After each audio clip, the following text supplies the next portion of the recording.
ուզում եմ ընդգծել առողջության ապահովագրության համակարգում մեր առաջիկա անելիքը, այդտեղ մենք խնդիր ունենք 2029 թվականի դրությամբ ամբողջ բնակչությանը հանրապետության ներառել առողջության ապահովագրության համակարգում։ Այդ ուրիշ հարց է ապահովագրության համար, որ դեպքում ով կվճարի։ Բայց նաև կարևոր է, որ առողջապահության համընդհանուր ապահովագրությունը իրոք դառնա համընդհանուր եւ մենք հանրապետությունում չունենանք մարդ, ով դուրս է մնացել առողջության ապահովագրության համակարգից։ Հարգելի գործընկերներ,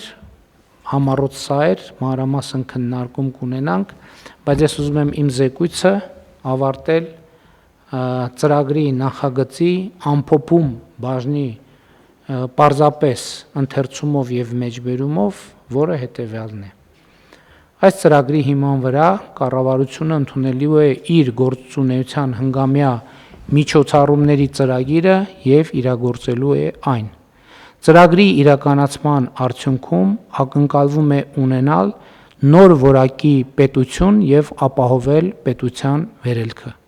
Հայաստանի Հանրապետությունը այսպիսով թևակողում է իր պատմության այն փուլը, որը անվանում ենք 4-րդ հանրապետություն։